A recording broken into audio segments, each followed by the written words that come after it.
Are you ready to rock?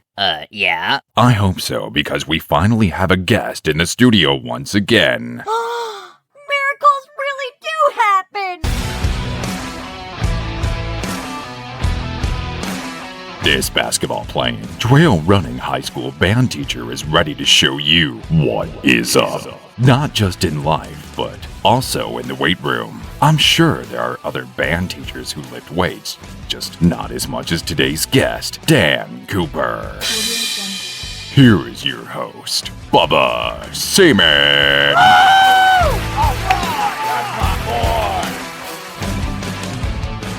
Yeah, we got a good one for you today, so welcome back. Before we get started, got to take a minute and recognize our military vets. Me and the guests, we're recording this episode on Veterans Day, and it's just the right thing to do to give them a minute, give them some honor, some respect. As a high schooler, I remember watching Saving Private Ryan, and as a young high school punk, I mean, that really changed the way I viewed the older generation, especially, and just kind of taught me to not be so short with older people driving on the road, or taking too much time at a drive-through or something like that. It really changed the way I looked at people, because you never know, somebody like that could have been in World War II, and people that serve, they really deserve some extra respect and honor, because they're doing something I am not willing to do. So we give thanks to our vets today. I also got to give a shout out to my wife, Sarah, even though this is going to embarrass her. It was our 22nd wedding anniversary yesterday, and on top of that, being high school sweethearts, that means we've been together for a long time. If you do the math, we're only 41 and 42 years old. And she's actually the one who told me about Jesus and salvation, but it was not this Hollywood moment. She actually just told me that my ideas, what I thought about God and the Bible and Jesus, she said, no, you got it all wrong. That's not what it says. Not everyone's going to heaven. You can't just be a good person. That's not enough. If you could do it on your own, there was no need for Jesus to come. So she told me that as a teenager, and that really had an impact on me. She shared that with me, and then later her grandpa challenged me to be a man of God, not just a guy who believes in Jesus. Like a lot of people, they just believe, and they consider themselves Christians, but it's tough when you read the Bible. In James 2:19, it says even the demons believe in Jesus. They know he's real, but they shudder, they tremble. It's more than just believing he exists. It's about putting your faith in him and his death, burial, and resurrection. So, but looking back on all those years, even now, the best times in our relationship and our marriage, it's when we were both seeking and growing as Christians. It's kind of like an illustration of a pyramid with God on top and both of us in a corner on the bottom. The closer we get to God, the deeper we get in our relationship with him, the closer we get to each other. There's just the better things are. But it works both ways. The farther you get from God, the farther you get from each other. And we've gotten off track before, and we've wandered. And the church, they like to use a term called backsliding as Christians, and we've had a moment where we did that, and tough times came. It's really clear to see when we look back on things. We had some low moments, and we could have easily called it quits. I think most couples would have under the same circumstances, but thank God we didn't. A wise man once told us in some pre-marriage counseling, he said, you just go ahead and throw that D word out of your vocabulary right now. So Pastor Dan Worsma, I owe him a lot. He invested a lot in me as a young man. So check him out at Emmanuel Church in Cedar Rapids. He's a good dude. And then I got some good advice, or I didn't really get this, but some friends of ours, Earl and Jane Canfield, they're actually a no-money sponsor of the podcast. You can check them out at Canfield Family Farm. They're on the internet. They're on Facebook. They're everywhere. If you got any hay or organic feed needs, they're the ones to go to. They were told in some of their pre-marriage counseling, they said, their pastor told them, you're getting married today because you love each other. But there's going to come a day or a time when you have to just love each other because you're married. And if that's not one of the truest statements, I can really relate to that. There's days I know my wife looks at me and she just don't like me very much.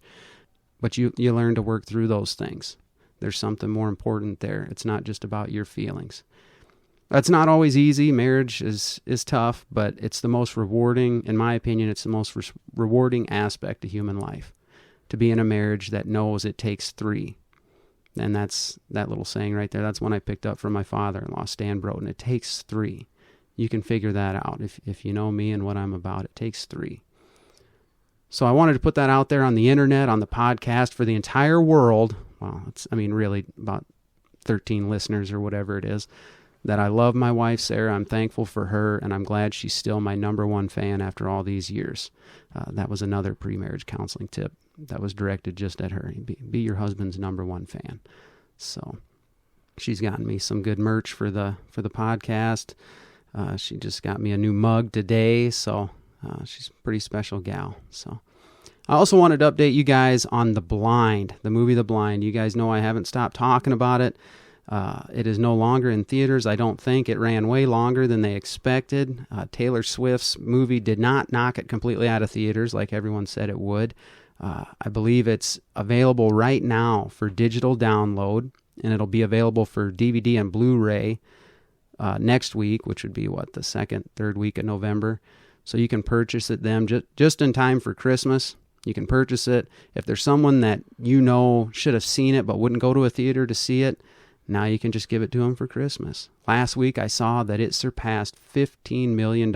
For being a small, low-budget, non-Hollywood film, it is having a major impact on people. People are getting baptized. They're showing it on campuses. To me, it's just one of the most powerful movies I've ever seen. Apart from Passion of the Christ, I can relate to this movie. I can relate to Phil choosing to do something totally different than he'd ever done and say, God, I'm going to try it your way. And look how it worked out for him. I'm nowhere near on his level. I don't have millions of dollars or millions of fans or anything like that. But you take all that away and we got the same thing. We got a love for Jesus and family and hopefully a good family legacy. So go check that out too. All right, let's get into today's show, which is sure to be a good one. Finally, we have a guest in studio again. I call it my studio. It's just my basement. And I had to go all the way to Denver to find this guy. So before I get all the booze and all the rivalry talk, we're just going to put that aside. Yes, Wapsie, Denver, I get that. But guys, this is real life. That stuff should kind of fade at some point. So just put that aside. If you're looking for some humor today and some encouragement at the same time, you have come to the right place. No matter where you're at or what you've experienced in life, today's guest is sure to grab your attention and have a positive impact on you. I promise you.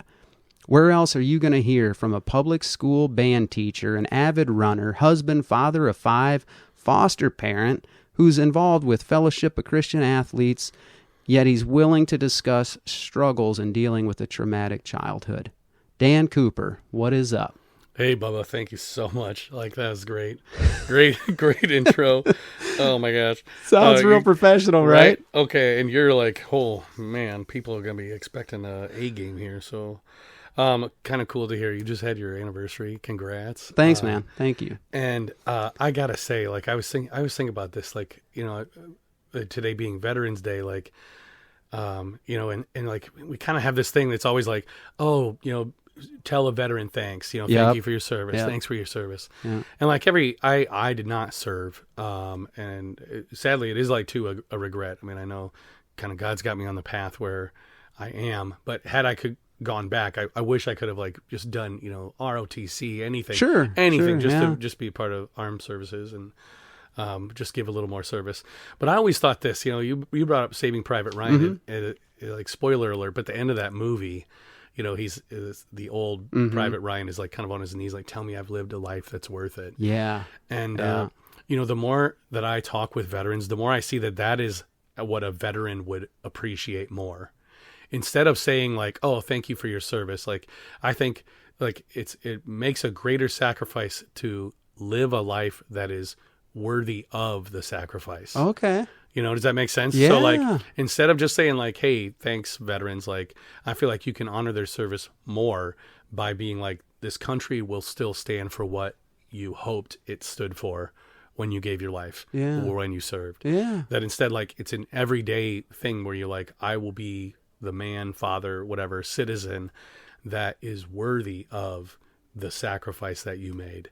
Yeah. And I think that is a way better, yes, still say thank a veteran. Sure. But like to think about more like what would honor the sacrifice that you made, even if you didn't give your life, but you gave of yourself, your time, and put yourself on the line. What would make you proud of that? I think is to see people, living honorable lives, to see people being like good husbands and fathers, and raising kids, and like making your life honorable, or worthy of that sacrifice. So it's a much harder call, than like we like to just be like, hey, thanks for your service. I agree. But like it sounds disingenuous a little bit. Like it's the right thing to say, but there's not a whole lot of heart in it. Right. If you could say something like that, like, hey, I just want to thank you. Your serving has given me the opportunity to live a life, raise a family, be a man of integrity, and live up to what you provided. Kind of, if you could have a couple sentences rather than just thank you for your service. Exactly. Sure. And then if you think about the people that like willingly laid down their lives, like to say that like I don't want to disgrace your sacrifice because of that. I think agree. A super valuable way to honor veterans is that by what kind of person you are. Sure. Right. And then I think that applies a lot to our faith too, because you think about the same thing that like Jesus gave the ultimate sacrifice, not only gave his life, but took on the penalty of sin. Yep.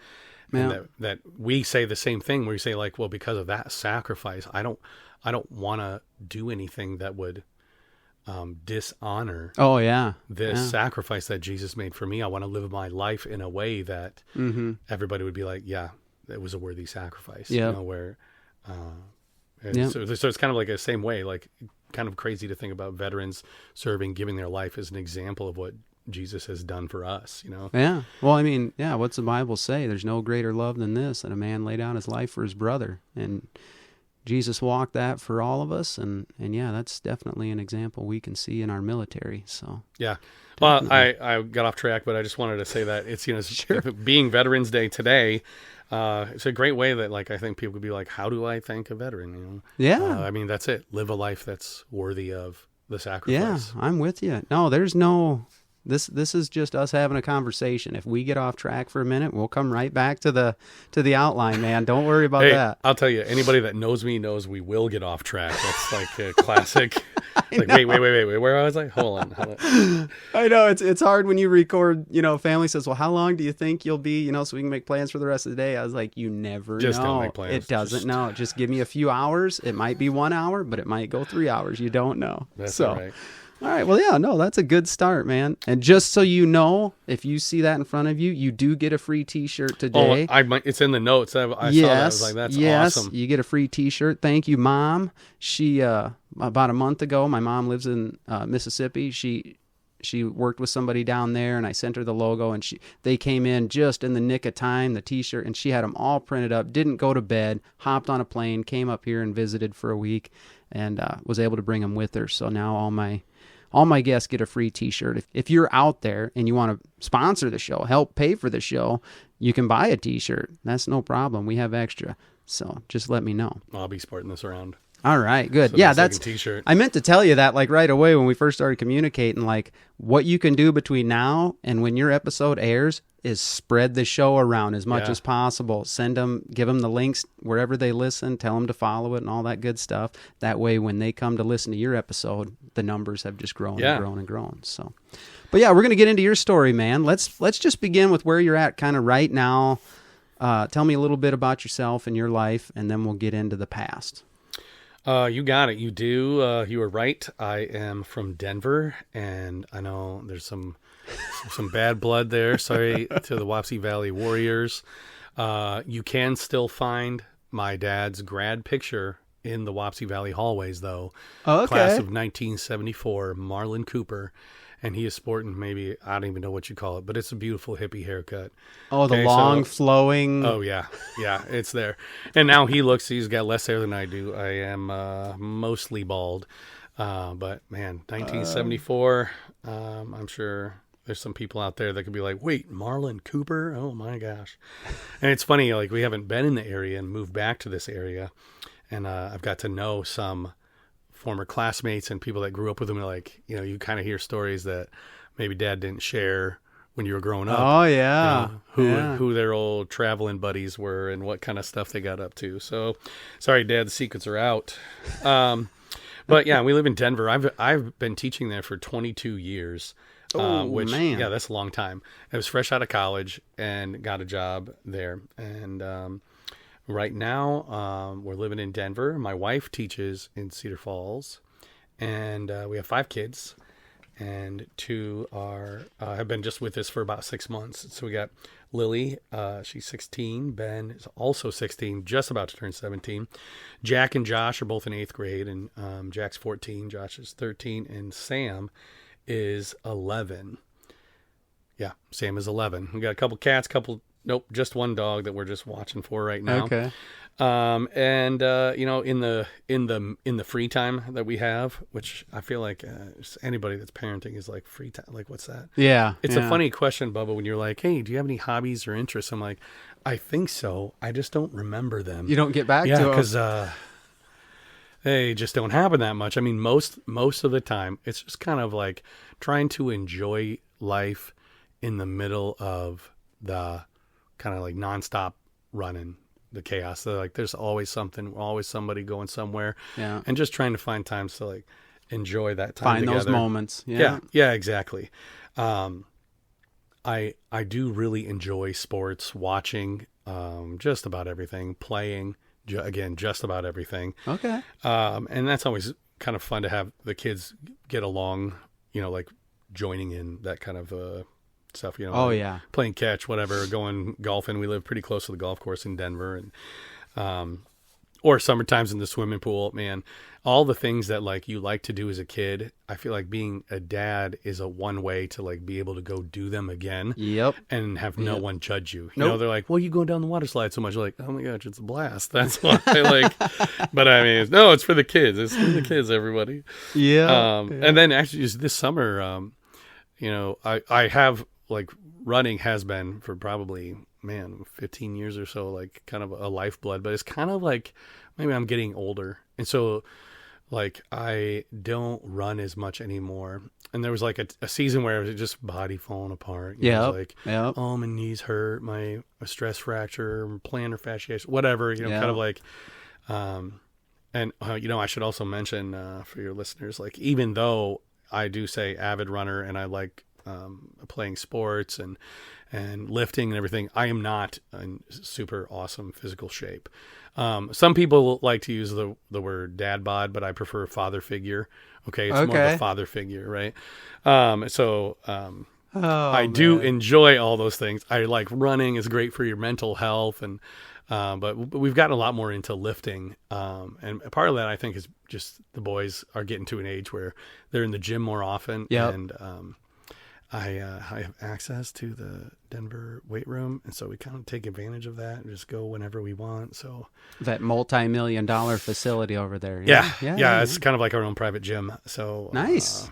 I mean, it's not really that private. Like other people can be up there, but with my keys, we can go kind of anytime. Nice. Which has been really great. It also makes you feel super strong when you have this kind of like old man strength, Yeah. Where your boys are like, oh my gosh, you're like warming up on my max. I'm like, that's right, son. Been around for a while, Junior. Yeah. Mm-hmm. Get back Not in a line. big deal, right? Yeah. So the kids really, they keep us pretty busy, kind of active in all facets of school and growing up. I gotcha. All right. Well, speaking of, the kids, let's get into your childhood a little bit. We'll kind of break this up into little chunks and let the audience get to know you. Tell me about your childhood.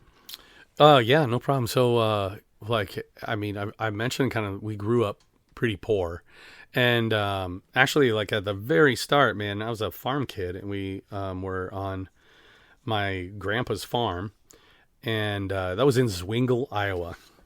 Where is that? Zwingle. Zwingle. It's in like Catholic country. It's like near Dubuque. It's in between Dubuque and Maquoketa. It's just tiny little town. And they had a house at one part of the farm, and kind of across a calf yard there was another little duplex that we shared with my great grandmother, granny. So growing up there, like, man, she had like just a million cats. It was nasty. Ah. You know, the kind like, yeah, gross, right? So I could still like, you get like traumatic response from the smell of cat litter, or that's also why she wouldn't feed him cat food. She'd feed him tuna. Oh, And so, like, that's even I worse. can't handle tuna. Like, you like canned tuna's like, oh, jeez, oh, so gross. Oh, but yeah, man, we were poor. I mean, my parents, I think they got married young, and then it was just kind of like having kids. Like, hey, we got to pay the bills. What are we gonna do? So we moved around quite a lot. It was like we left the farm and moved into Dubuque, I think, for a job for my dad, and that didn't last very long, maybe 5-6 months. He was just kind of doing any kind of odd job he could find. Had not gone to college or anything that time, so just came out of high school, and I think they got married out of high school and started working. Well, then we ended up moving to Sumner, and my grandpa worked at a construction company, so he started working construction with my grandpa. But yeah, money always tight, and I mean like super tight. Like I had 5 sisters growing up. Okay, I was number 2 of the 5, and I had to wear hand-me-down clothes. Yeah. And okay, so it's one thing to have hand-me-down clothes. Like, I'm not knocking that, but when it's your sister's hand-me-down clothes, and I'm like dressing up for school, and it's got like, just picture like the like really poofy little shoulder, like little, and like the little frills on the sleeves and stuff. Oh my! I mean, I remember being like, Mom, this girl shirt. I'm not wearing a girl shirt. She's like, it's fine. It's not a girl shirt. Okay. Your sister wore it. It's not a girl's shirt. I'm like, it's a girl's shirt. Mom, it's a girl's shirt. And then that day at school, I'll never forget, all day long, every one of the guys, hey man, why are you wearing a girl's shirt? You're like, oh, I told you, Mom, dang it, there's a girl's shirt. I knew it. Okay. But like, also like, I don't know if you ever hit the Payless shoes, like, I don't know if that's still a thing, but like, the cheapest where you were like, it's like the Nike swoosh upside down. Yeah. So it looks like they're super cheap, made of plastic, falling apart all the time. Oh yeah. They wouldn't last a school year. I remember. Oh, right. And I mean, I remember having to get government cheese. I don't know if oh my gosh, me too. Me too. Government cheese. I have friends who had never heard of that term. Yeah, right. And I was like, no, that government cheese, that's kind of where it's at, man. That's... Yeah. I can't remember if it was sliced or if it was like a big old Velveeta brick or something like that. Yeah. But oh man. good times. And we had one summer. Okay, so we kind of bounced around. Like they rented houses for a while, and it wasn't till like longer after that they kind of got a little more financially stable. And so at one point, my dad was like, hey, I can't keep working construction my whole life. I'm going to have to do something. I got it. Yeah. And so he had always kind of been like techie, and he started going to Iowa State, and I think wanted to be an engineer. And so he kind of was like, hey, what would it look like if I went into engineering? So we went to Hawkeye and got like an electrical engineering, like an AA or like a 2-year degree. The 2-year degree. But in the meantime, Mom's still home with like 5 kids. I think my youngest sister's like 8 years younger than me, so she was not in school yet. So we had about 2 years where like we went from low income to no income, right? And we're on all the government assistance programs, but like, it's when like my older sisters and I, we call it the summer of cabbage. Oh. Okay. Now, so like we just ate whatever came out of the garden, and my mom's like, "Oh, the garden, it was so plentiful that year. Like, aren't you so grateful?" I'm like, "Mama, I didn't know how you could cook cabbage so many ways. It was nasty, right? You're just like cabbage, stir fry, boiled cabbage, stew. I'm gonna chop up cabbage and put it in spaghetti." I don't think she did that, but isn't that in the Charlie and the Chocolate Factory remake? They're living in that little shack, and that's all she's doing is making cabbage stew every time. Oh. Yeah, right. Yes. Oh, so you live that. Yeah. So, I mean, it's not like we never went hungry or anything. Right. Okay. Like things were tight. And, the tough spot about it was like, now that I look back, I can't imagine the kind of stress that put my parents on. On the parents. Here we got 5 kids, 6 kids, 5 girls, trying to grow up, trying to, I know now, like, holy cow, like, man, when you buy shoes, it's almost like taking out a payday loan or something, right? Like it's tough. And to have no money coming in, just levels of stress would be really tough. Sure. But let's see, after it was about 6th grade, we moved from Sumner. It was like after my dad got a job at Rockwell in Cedar Rapids, which is like been bought out and everything. Sure. And after that, we moved to Vinton, Iowa, and that's where like they bought a house, and things financially started to like turn a little bit because he had a job, and then my mom was like going back to school as soon as he started working. She was like trying to go to be a dental hygienist. So not too long into middle school, both parents are working, and we're starting to like, I don't know, like be able to like have groceries, but I mean, like maybe go to like, McDonald's once every once in a while. No, we never McDonald's. It was always Long John Silver's for us. Okay, that was a go-to. It was a fancy time, Yeah. But like, just things started to turn around a little bit. And you said that's junior high. Yeah. We moved now. in 6th grade, so like kind of like through junior high school. I mean, it's a totally different. Like our childhoods. My older sister Colleen and I, we always remember things a little different because we were older, and so we grew up. Most of our childhood was poor, right? Mm-hmm. Where it was like, man, you're just kind of grateful for what you got. You're not gonna like expect too much. Yep.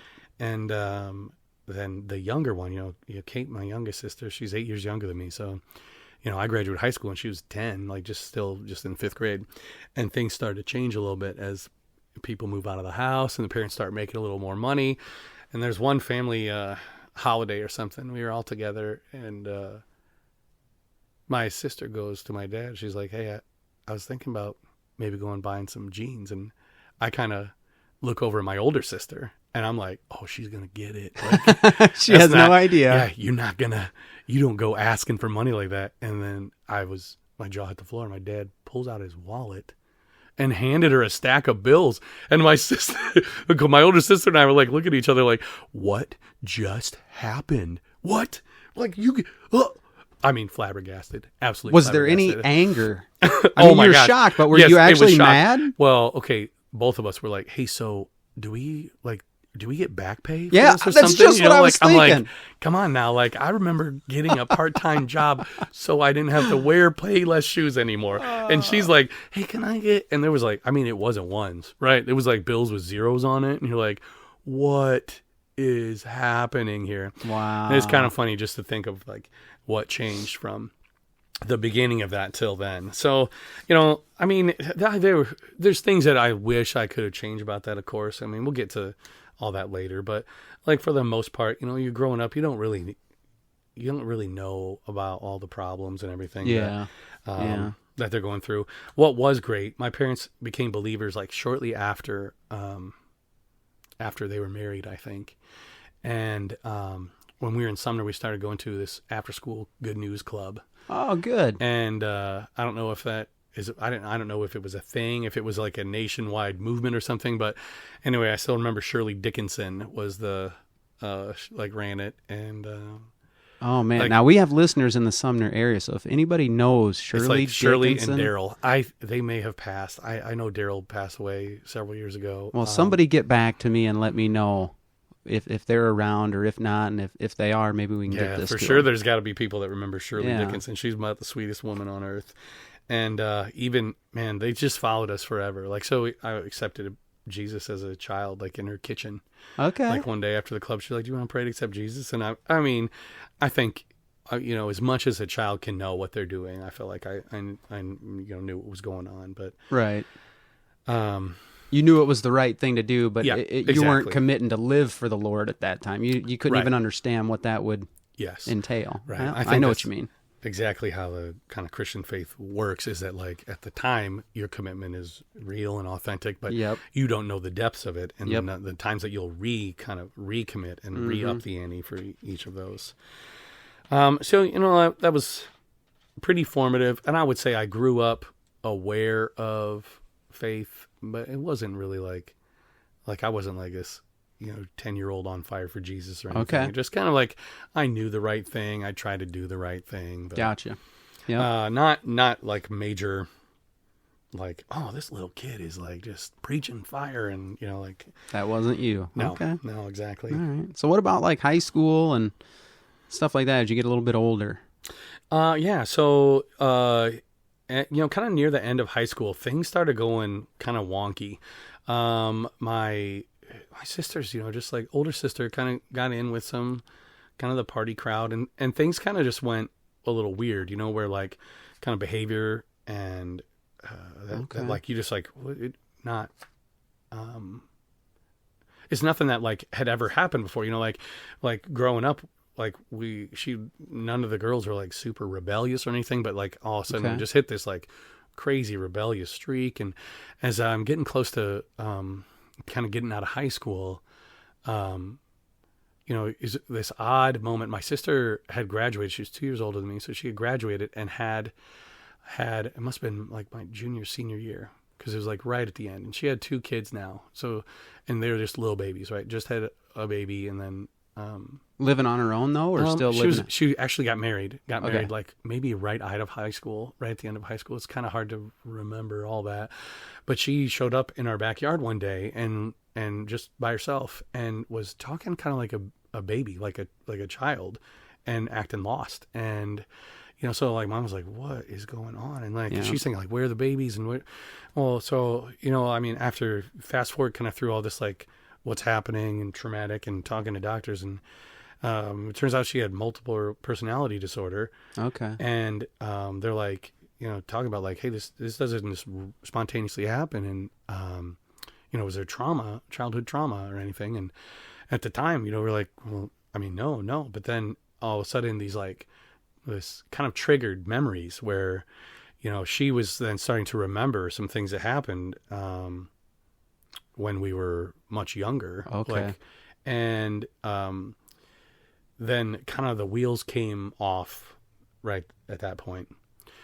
Cause like stuff started coming out a little bit, and, it's like with childhood trauma, especially, when it's like what we experienced at a very young age.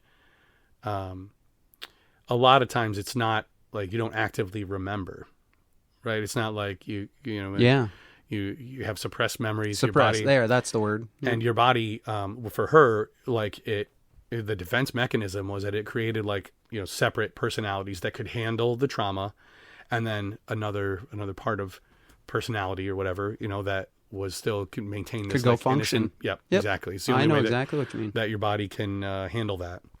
Mm-hmm. And so, man, all the stuff started to come out, and it kind of went crazy. Okay. So it was a couple of years. Gosh, I want to say it's over now, but like it's not something that you just get over with. And it came out that like at the hands of some of our family, we had been experiencing just terrible abuse, physical abuse, sexual abuse, like awful stuff.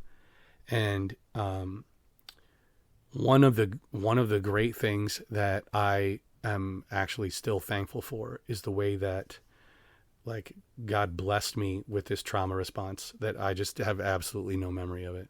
Okay. Absolutely no memory. There's some, odd times that you'll have nightmares that don't make sense, or like, and what I feel, super guilty about this, because I have sisters who are like, do you remember this? Like, do you remember this? Like, how about when this happened? And you're like, I can't remember any of this. And it's almost like like survivor's guilt, that you're like, why am I spared from all this terrible stuff? Because, right. they went through just rough years. When all that trauma comes out, man, it's like depression, anxiety, like turning to everything that you could think of to cope. Right. Yeah, and so, like the struggles with drugs or alcohol or relationships, like it kind of goes through every facet of life. Mm-hmm. So here we were, this like kind of family, like on the up and up, maybe, like, hey, sure, your parents are getting jobs, and like it just crumbled. Like my parents, poor parents, what could they do? Because like some of the nature of this, like it was really, just pure evil. But the family that the abusers would lace hard candies with like animal tranquilizers. Like You've got to be kidding me. And would so they would drug, they'd be like pushing this candy on us, like, hey, come over family dinner. And like parents were there, but like a few candies later and they're like incapacitated.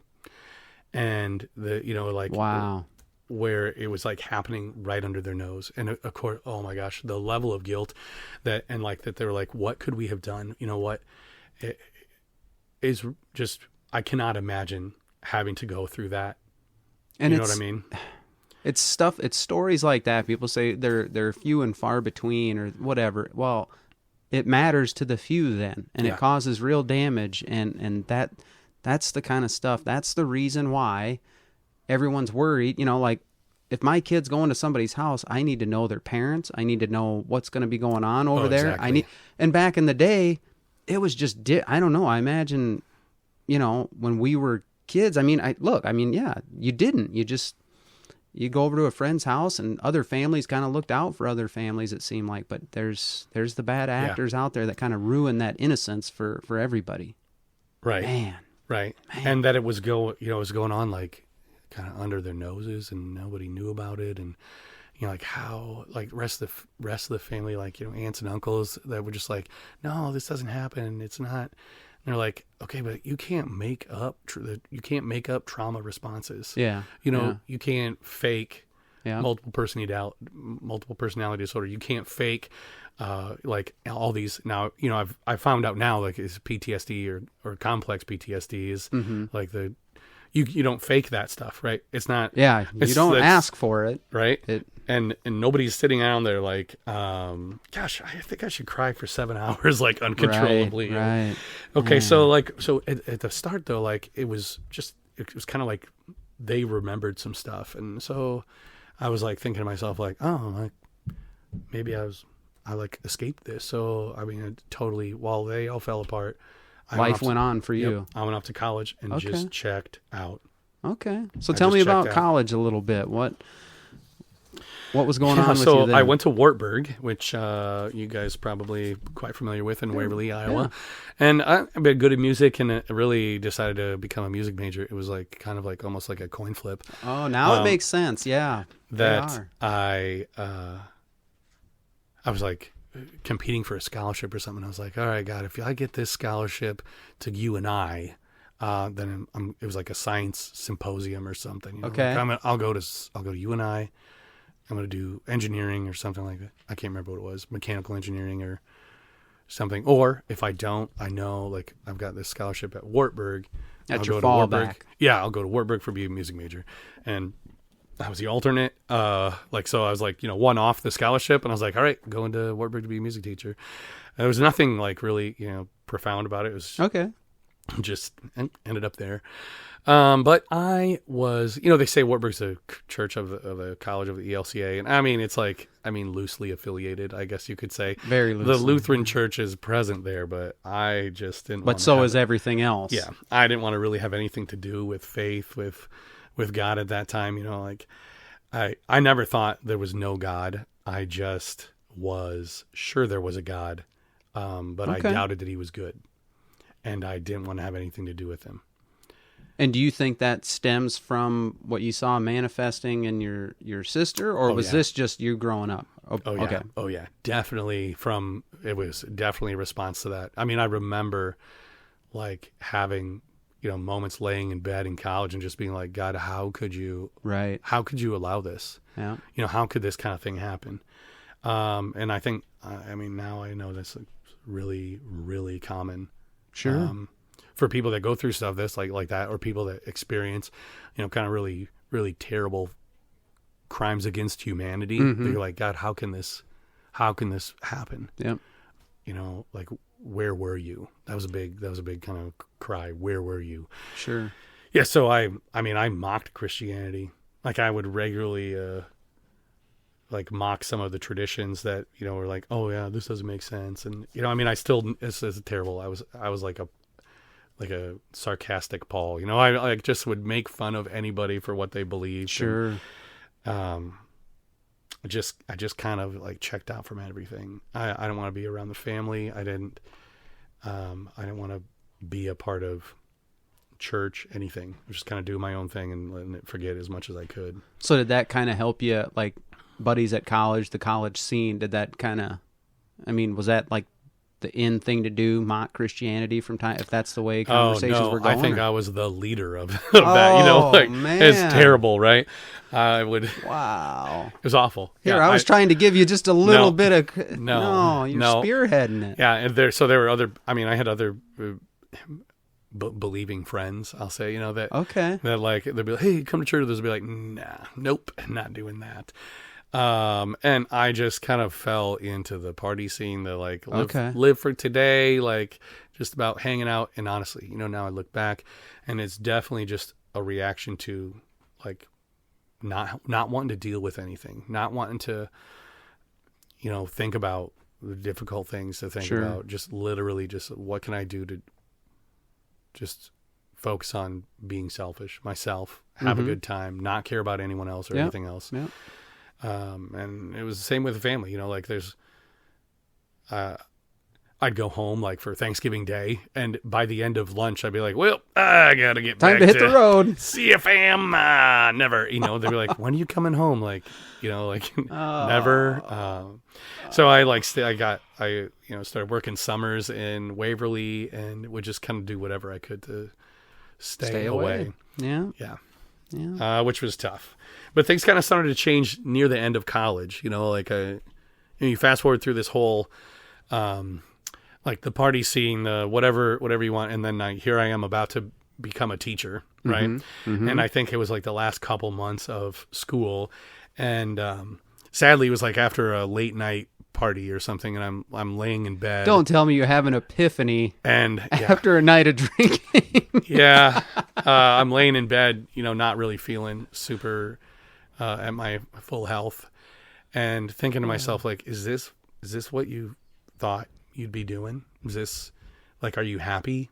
You know, you're thinking this to yourself? Yeah, to myself. Like, this is where you thought you'd be. You know, you're a month away from graduating. And this is who you want to be. Like, are you proud of this? And like, what's, and it was just, it was just this epiphany of like, I don't want to do this anymore. And along with that was, you know, I actually, you know, like, I think this was like right after my grandmother passed away, like that year. And she was kind of one of the, grandmother, my dad's side, one of the, let's say, like, co-conspirators of the abuse. So she passed, and that kind of drug up a whole lot of stuff. And, you know, so there I am laying in bed, like in the wee hours of the morning. And, you know, like, this is not who I want to be. And like, God, where have you been? And then of course that made me think, like, God, where were you? Yeah. You know, when we were little kids, like, where were you in this? Like, how could you just leave these little kids to just like on their own, just to, you know, kind of fend for themselves. They have to like fight this evil, these little, like, I mean, like babies. Right. And, one of the like stories that one of my sisters remembers is like when they were all little, they could hide, you know, they try to chase you and then catch you. And that's when kind of the abuse would begin. But if they could hide in the corner of the basement, it was behind the water heater, and the girls could fit back there. But the adults couldn't get them because the hot water heater, you know, they get burned. And so, one of the stories she remembers, so hard to even talk about, is when she was too big to fit behind the water heater. And so she pushed the younger ones back, and then she was taken. Man. And that story is just like so difficult to like even think about. Like, so there I was, like, I'm like, God, where were you in this? Yeah. And I just have this vision of Jesus with his arms around those little girls, just like hugging them, crying, you know, like, hey man, I was there with you then, I'm there with you now. And things just started to change. You know, I had been talking to this girl that I had been friends with all the way through college, and she was kind of like a fringe in the party scene. You know, she was like there, but she would never take part. Super just kind into of it. stood apart, but she would Good. hang out, and we were both in the band. And so we had just kind of naturally become pretty good friends, and she had been trying to get me to go to church. And then I was like, okay, I mean, maybe I'll go, and she broke up with her boyfriend, like this long-term boyfriend. And I was like, maybe there's something to there. this. And one weekend, spoiler alert, it's my wife, it's Sarah, is like who this Awesome. girl was. So she gets me like going back to church, and I'm thinking like, I just think I had it all wrong. Like this whole time I was so angry at God, and like I was like, God, I got questions. And I don't know the answers to, but I know that the answer is not what I was doing. The answer is not, like a life of debauchery, of running away, of not dealing with it. That's step one right there. Right. So she, it's funny because she had an older sister, and she's 2 years younger than me. Her older sister's 2 years older than me. And so we went to the same college. Okay. The older sister knew, let's say, just like the pre-awakening me, and younger sister got to know like the reconverted, I guess, or recommitted me. Okay. And so we started dating just shortly after I graduated, and when Sarah told her sister, she was like, Dan Cooper? Like, no, why? You can't be dating Dan. And like, it took so long for her to come around. I mean, I hope she has actually come around. I mean, like, I think so. I think she has. But yeah, it took a long time. She was like, no way. The guy I know would never have done this.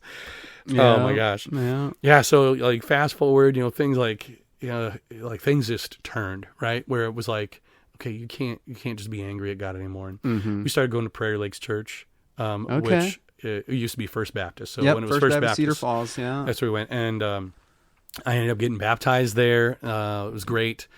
And then we just kept going closer and closer, and ended up getting married.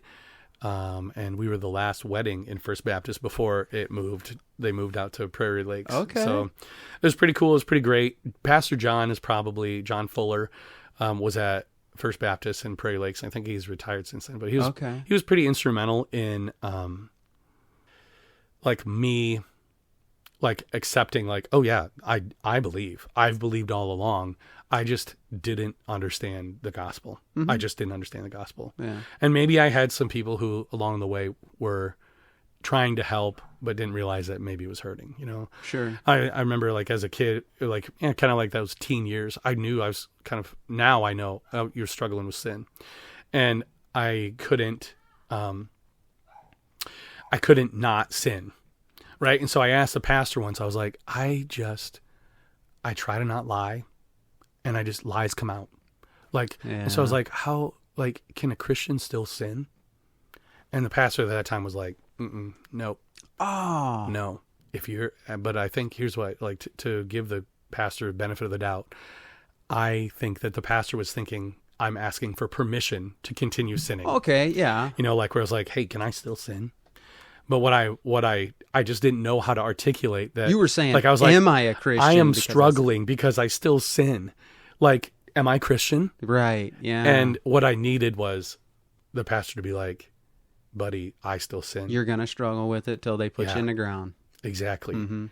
And I had read my Bible. I still, oddly enough, that whole time I still read my Bible, but I like rejected so many of the things that people taught about the Bible, where like, it'd be like, hey, you should not drink alcohol. I'm like, okay, all right. Well, Jesus' first miracle was water into wine. Mm-hmm. And you think he really would have made a miracle that caused all those people to sin? Sure. I don't think that's the case. Sure. And, I was like, I don't think it says that. I don't think, like some of the little more stringent, let's say like Footloose rules, from Kevin Bacon. Oh my Kevin goodness, Bacon, Footloose, like, nope, no dancing. Baptists don't want you dancing. Yeah, right. Those where I was like, that's not Christianity. And actually, come to find out, it isn't Christianity. That's not. Those are like add-ons that, like kind of like old Pharisaical law that like, no. We want to make sure we're not breaking God's law, so we're going to add extra laws on top of it to make sure we never get taking close. legalism to the next level. Exactly. Yeah. Oh man. So I mean that's it. That gets me to college or to teaching, and we start building a family, and I moved around a little bit. My wife, man, she like bounced from job to job to job. We kind of knew things were gonna work for us when she got offered a job at Tripola, and I was still teaching at Denver. Okay. And then it was like, oh, this is it. This is for real. Like, so yeah, we got married in 2004. Whew, that was close. I was like almost blanking on it. October 30th, 2004. Don't want to get that wrong. Yeah, so we just had our 19th wedding anniversary. Nice. And, she coached basketball for a while. Then Sarah got a job at Waverly, and we moved all over the place, but finally landed back in Denver. And that's kind of where like I would say we were treading water, but like I was growing in my faith, and kids are young, and now like maybe fast forward like to 4 or 5 years ago, and I just at a volleyball game, Denver volleyball game once, and just start bawling uncontrollably, like no reason. Well, I shouldn't say no reason. I read a news report about a child abuse case where a guy was convicted, and I knew some of the people involved. And then, so I read that, and then I was like, I just couldn't stop crying. I'm like, what's going on? It's embarrassing. Like, I'm at a volleyball game. Like, it's like all these community members, and I'm just like, it's bawling. Like you read it on your phone while you were there? Yep, read it. And then I was like, I just couldn't stop crying. I'm like, Sarah, I don't know what's going on. Well, that kind of like unlocked something inside of me. And I started going through all of the same symptoms that some of my sisters did when they were kids. Where I'd have nightmares, I'd have like crying spells where like that, just kind of uncontrollable. Like, why am I crying? I don't know what's going on, but I can't stop crying. Yeah. And like so many, like it was really tough on Sarah. There'd be times where like she would touch, just like, I mean, a totally innocent, like friendly touch. And I'd be like, you don't touch me. Like I just could not handle it. Now I'm finding out like, there was just like extreme triggers of, kind of like this trauma was finally coming out. And that reading about that story was maybe the kicker that started it. And sure.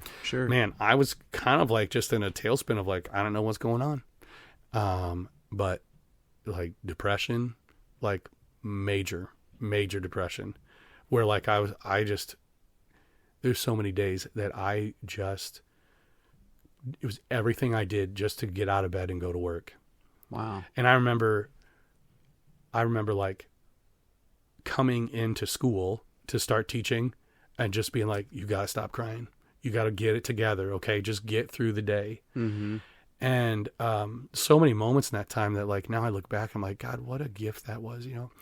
Sometimes I'd have students, I would think like I'm holding it together, right, while I'm at school. And every once in a while I get a little note, like a little post-it note, like, hey, like sometimes just being you is enough.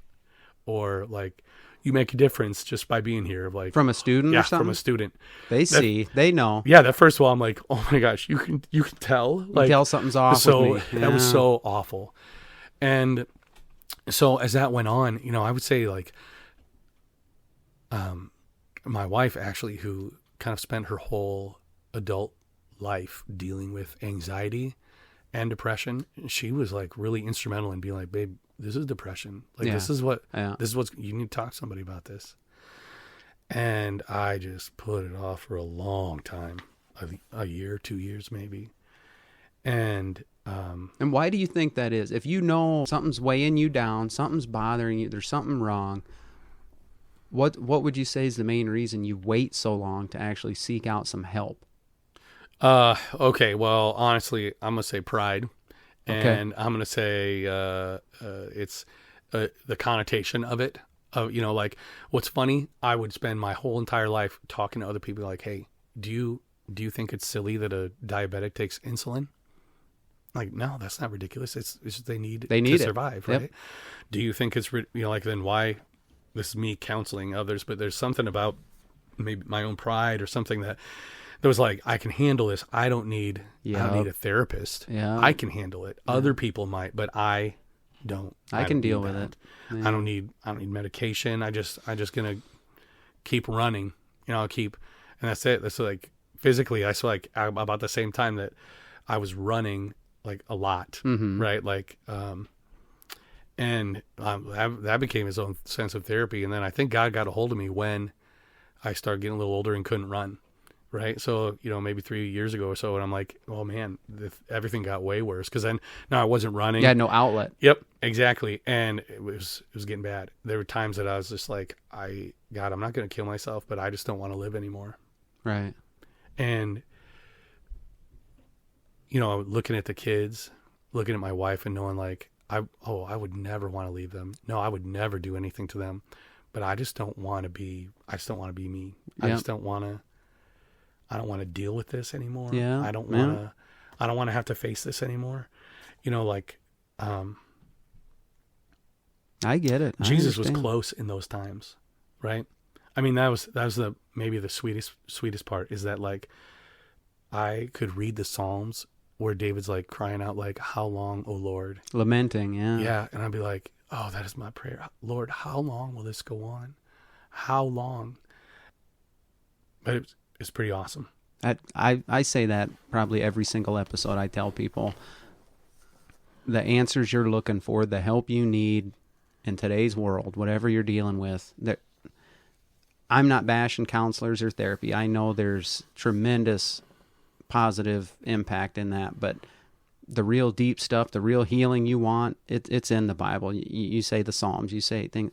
That's where the encouragement, to me, you want answers, you want help, you want healing. That's where it's at. So like, who did you turn to? Did you go to a pastor? Did you go to a counselor when you finally said, I can't do it on my own, I need some help? What'd you do? Yeah, I'm trying to think of how I got connected.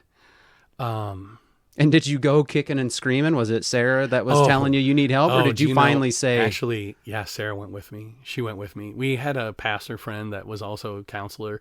So he had retired from pastoring and then did kind of like some Christian counseling, and had just a couple sessions with him. And I kind of just vomited everything out on him. Okay. And he was like, "Hey, you have depression and you need like a little more advanced care." I don't know really how he said it, but it was like essentially like you need to look at like EMDR. You need to look at some like memory therapy, like people that are okay. Skilled at dealing with this kind of trauma. Okay. And so he got me connected with a lady. It's Joyce was her first name. I can't even remember it anymore.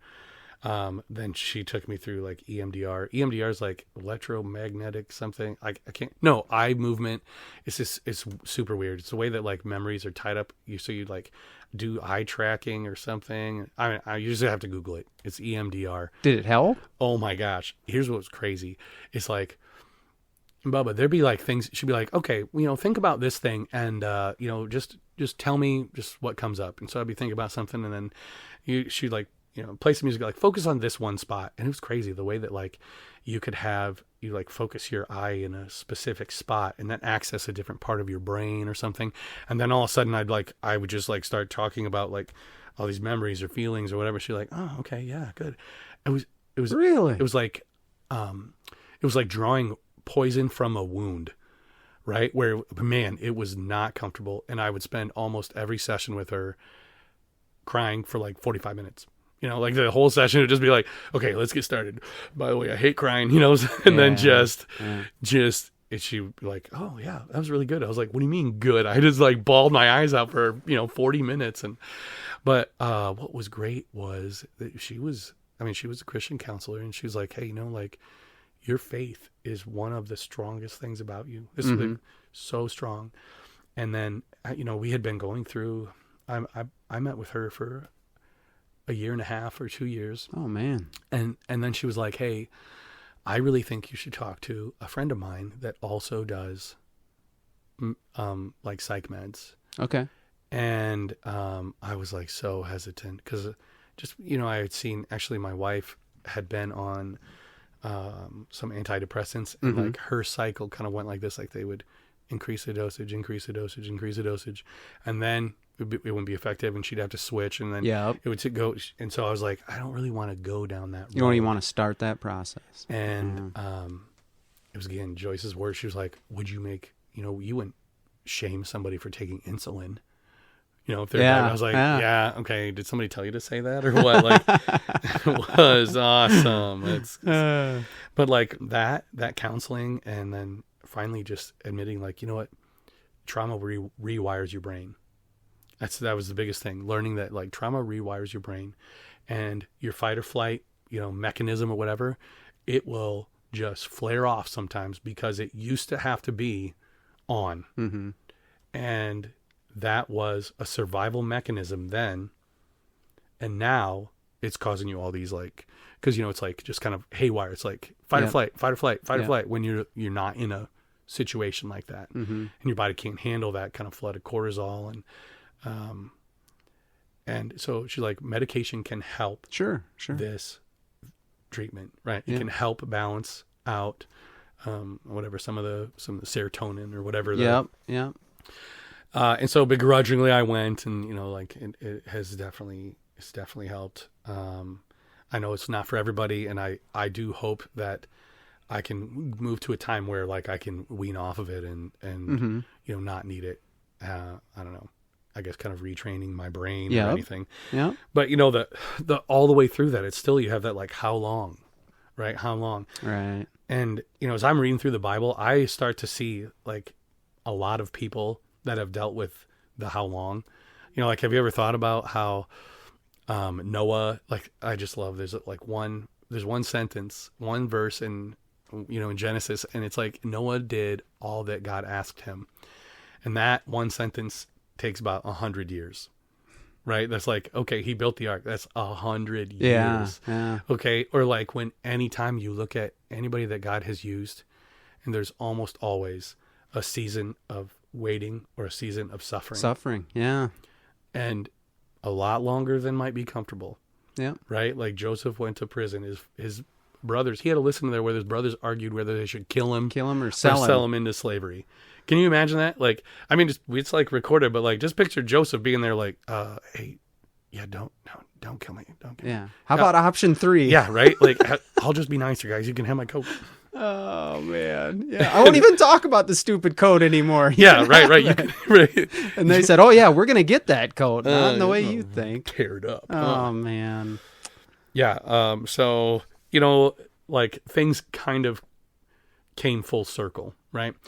Like, where it was like, now having gone through all that, like, it's incredible the way that you can see people dealing with what you dealt with, and maybe being able to say, hey, I tried to do it on my own for a long time, and it just doesn't work. Yep. I agree. I got all kinds of opinions and experiences to add on that. I've seen exactly what you're talking about. I mean, you can have stuff happen in a childhood or at one point in your life or whatever, and you dealt with it and stored it away, and then it comes out. I mean, I've seen that. My wife's mom died when she was in high school, and that's tough on a teenager. And yeah, she had some things come out. One night we were just sitting in the apartment, and all of a sudden, things happen. And that's back in the late 90s. Nobody's talking mental health back then like we are today, or things like that. And when you see that happen, mental health is real. And my opinions have changed on that. That's why I'm glad to see you bring up medication. I was always, no, just go see a Christian counselor. God can handle anything. Well, and then you start going to some of these Christian counselors, and they realize, no, you don't understand the brain. There can be imbalances in there that, some medicine might help. And I had to learn to kind of open up my mind to that. And, I'm glad to see the more people like you share, the more it opens people up to understand, maybe I got something going on. Maybe that's the first step in healing is, people just being willing to share about, being vulnerable and saying, this is what's happened. This is how I'm dealing with it right now, and it makes people more, gives them more courage to seek the help that they need and not feel so stigmatized by it or whatever. Exactly. And like, I mean, sadly, I think I viewed it as a form of weakness for a long time. And instead now it's it's almost reverse where I'm like, no, weakness is trying to pretend like you got it all together. And you're like, oh man, somebody's going to figure out one day that I am just barely holding it together. Yeah. I'm just holding on. And true strength is actually like, hey, open it up, showing your vulnerability and saying like, this is my struggle. Yeah. Like there's nothing you can do that will break me down more. I have been broken. Yeah. And I mean, thanks be to God, he has built me back up. Yeah. Amen. Right. Amen.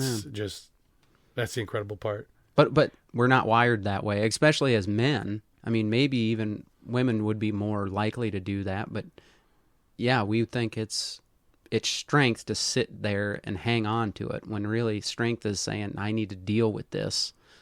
That's just the way our brains are backwards, I guess. It doesn't make sense. But would you say, like, through all that stuff, have you been able to turn that around and, like the Bible says, use that for good? Yeah. Tell me a little bit about that. It's insane, right? To think about that would ever, anything good could come out of that. Yeah, you wouldn't think so. Right. And let me preface any of this by saying, if given the chance, I would 100% take it back, right? I would change what happened, right? Because it's awful and it was terrible. Yeah. But when you look at kind of like, well, why do bad things happen to good people? I mean, that's kind of like it's just a very personal view on that question of like, how can God allow evil? Yeah. And, when I look at that, I think of like the example of Jesus. And when Jesus died, like at the time of his crucifixion, you could probably say to all of his followers, this is good or bad. They'd be like, this is the worst thing that could ever happen. Yep. How could anything good happen out of this? So we might say that is the largest tragedy in human history is the crucifixion of Jesus.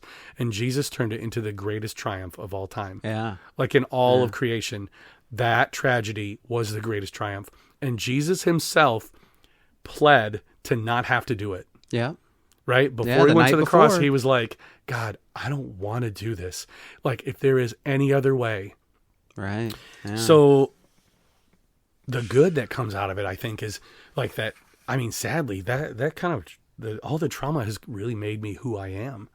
Okay. Like, I mean,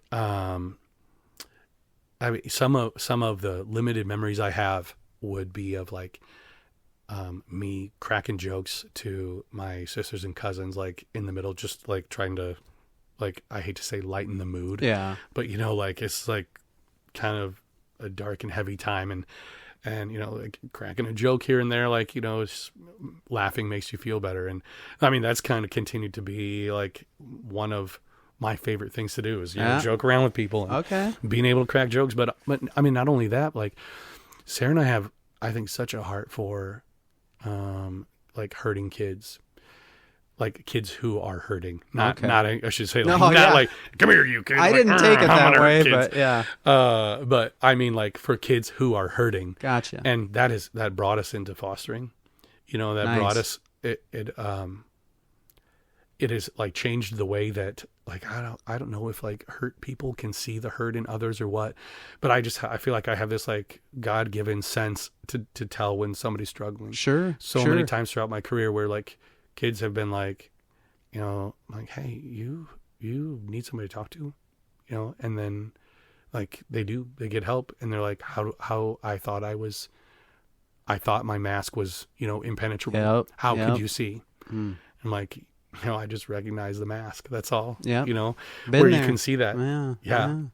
And that's, it's sad and hard in the times, because you don't want to see kids deal with that. But like, to think that like some kids like were suicidal and who got help, that some kids were like really struggling through depression and have helped. And maybe some kids like now didn't have homes that do, Man, like, that's awesome. I mean, that, like I said, that has like changed who I am. Yeah. Right. So yeah, I would still absolutely change it in a heartbeat, but I also have to trust that God knew. Yeah. And God knows. Yeah. Right. Yeah. And there's going to be a world one day where that kind of evil doesn't exist. We're just not there yet. Right. So for anybody listening, you can know for a fact you're going to be a part of that world. And if you've listened to anything we've shared the gospel. Me and Dan are in, all right? So if you want to be there, if you can too, right? if you're a believer, this is as close to hell as you're going to get. Situations like what Dan's been talking about, because in the next world that stuff don't exist, okay? But if you're not a believer, this is as close to heaven as you're going to get. So you need to be thinking about that. We want you there. So so you spoke recently at an event. Was that in Cedar Falls, Fields of Faith? Yeah, Cedar Falls High School. Yeah, it's part of FCA, the Fellowship of Christian Athletes put on. Tell me a little bit about that. That is cool. I've always admired Fellowship of Christian Athletes. It actually, so it started in Denver because of one of our former teachers, Dave Ricketts, a great guy. He was a shop teacher, and I think he knew Corey Peters, who had done the Cedar Falls FCA. Like they must have gone to church together, I think, and were family friends. And so he was like, I gotta get one started here in Denver.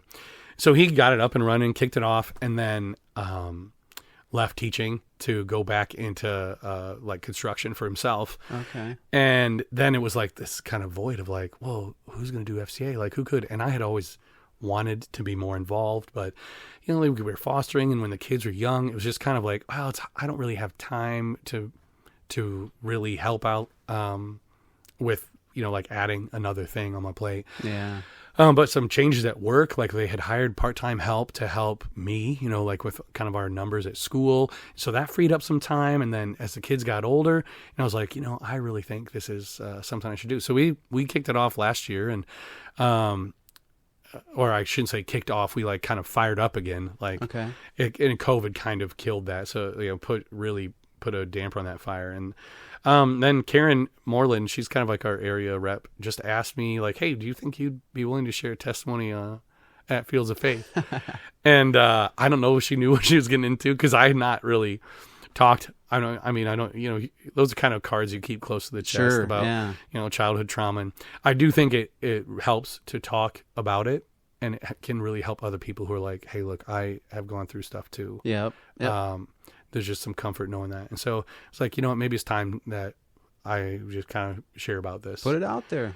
So yeah, I got to share at Fields of Faith. It was pretty great. I think a couple hundred high school kids were there, and some college girls shared kind of like where they, you know, how FCA has kind of like helped them grow closer, and some of the work that they've been doing. And then Jake Peters, I think Cedar Falls football player, high school football player, had shared a little bit about, you know, how his faith has kind of helped him get through school, and how to you know, handle being a Christian and an athlete, and what that looks like. And then I got to share a little bit just about what God's been doing in my life, and kind of a little bit about this story. I made it pretty PG, you know. I just kind of glossed over some of the worst parts, but and then really this the kind of the biggest part with all that captive audience is I want to just encourage them in their faith, and let the people that don't know Jesus, like, how, right? Of like, what does it mean follow Jesus? You know, like, how am I supposed to do that? Yeah. Couple hundred kids. How long was the event? Oh gosh, I think it was an hour and a half. There were some kids, there were some others that like led worship, and all the group led worship was outside on the Cedar Falls High School football field. Like on their practice field. And then afterwards, great thing is like they invite all the kids from the stands, come out on the field, and then you just spend time in prayer together. Wow. So, you know, they just picture all those kids in like little pockets all around the football field, just praying for each other. And you know, praying whatever's on their heart. It's pretty great. Yeah. Wapsie does this thing after they, you know, announce the starting lineup for football and stuff like that. They run to a certain yard line, and the players, and they kneel down and pray. And I had a kid in the stands behind me one time say, I'm surprised they haven't shut that down yet. And I was like, well, what do you mean they, and what do you mean by that? And he said, well, I'm just surprised they allow that. And I was like, dude, you don't have a good understanding of your rights as, you know, a human being. You don't check your Christianity at the door of public school. Like teachers, you being a teacher, you understand you can't force theology and religious beliefs on kids, but student-led worship, as long as it's not during instruction time, and like, you have all the right to go and pray and do things, as long as it's not like teacher-led, teacher-forced, anything like that. And I was like, and so as my kid gets older, I can't wait to hear, because I'm going to ask him, who's leading that prayer, and what are you guys praying for? Because, I've been interested in building into the lives of kids for years, whether it was youth sports or Awana Club and stuff like that. And I've got all kinds of great little sports type lessons, with Ed Thomas and Brandon Burlsworth, things like that, just character-driven things. So I'm really interested to see what that's all about. And if I had heard of Fields of Faith a little sooner, I maybe could have got a group of Wapsie kids to go. But so that's... Bubba, it sounds like you need a FCA. They call them a huddle. It sounds like you need a huddle at Wapsie Valley. I have thought, it has been on my mind the last couple of years, and I've shared it with the elders at church and things like that. I'm the Awana commander, and I have been for years. And I kind of feel led to work with some older kids. So I've kind of put it out there, and there's really no one else to take over the Awana Club. And I just know, like you said, your plate, when it's full, it's full. Yeah. And you can only run it red line for so long. And it's Right. like, to me, work with junior high, high school, I would need to let go of the K through 6 kind of thing. And I think I can, and so I'm just kind of waiting to see if God does something there. But, I've thought about that an awful lot. But early one day a week. And we'll just kind of go over like, hey, what are you going to go over next week? Here's some questions you could ask. And then when the kids meet with all the rest of the group, the students are the ones leading. Okay. Sure. I can answer the question. But like you said, you got to be careful for me as a school employee that I'm not like using that platform as an employee to like preach the gospel. Okay. Right. But it makes sense if you think about it with a different religion. Like if there's a Muslim teacher, you'd be like, yeah, you of course be Muslim, but don't to go in the middle of class and preach the benefits of, Islam or like why you're the Quran one true religion, yeah. or whatever. Yeah. Where that you wouldn't want that to happen with a religion that maybe you're like, I don't believe that religion. Right. So it makes sense. Yeah. It makes sense. But student led is where it's at, and that's what makes it right. Yeah. Yeah. And I've always kind of admired Fellowship of Christian Athletes. The one guy I listen to on the radio on the drive to work is Focus on the Family, Jim Daly. He was in the foster care system growing. He's the president of Focus on the Family. Okay. And he was a big athlete in high school, and he went through foster care, and so I know his testimony. And that was how he got saved, was a high school football coach got him involved or pointed him to Fellowship of Christian Athletes. And now he's the president of Focus on the Family, which does... I mean, it's other than Samaritan's Ministries or Samaritan's Purse, it does probably the most of anything as far as, evangelism and family-driven ministry in the country and in the world. It's impressive. So then we have another common thing here. You're actually involved in supporting something called Operation Underground Railroad. My only involvement is I've seen the movie they made about its founder, Tim Ballard. So tell me a little bit about Operation Underground Railroad. If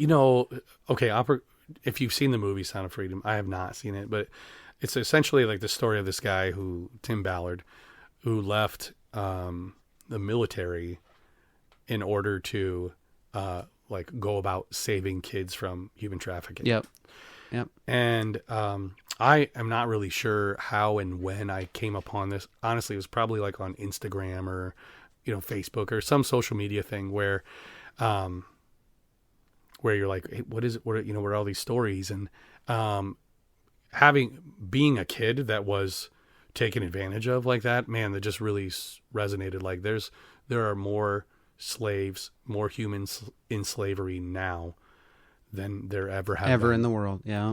And that fact that it's mostly children who are the most defenseless. I feel like that should make us all like just be so ashamed that we can allow that to happen in the world. And so I had dreams of like, I want to join the team. I mean, put me on the tactical squad. I want to like bust down the doors. I want to like arrest the traffickers, but it's just not in the cards. I don't think, I might fit the middle-aged, like chubby guy, but I don't have the training required, nor do I think my wife would go that way. But one thing I knew I could do is save up and support. And it's really, it's a thing that like goes to like when we're asked to care for widows and orphans, like, who more orphaned do you have than children who have been like kidnapped? Yeah. And like sex slavery and stuff. Exactly. Like the worst thing about this is that it's like the demand is there and that's why it exists. right? It's not like these human traffickers are putting out a product that nobody's Nobody buying. wants. Yeah. And the U.S. is one of the largest consumers of Yep. Of pornography, of like the highest demand for sex workers. Yep. Like that's really, really awful. And I think they're trying to equip law enforcement to they have like dogs that are trained to sniff out electronic devices. A lot of times apparently like people who are producing child sex abuse material will hide it on flash drives or anything, so it's not on a computer anywhere. Okay. And okay. they can hide. Just think of how small a flash drive is. You can hide it anywhere in your house.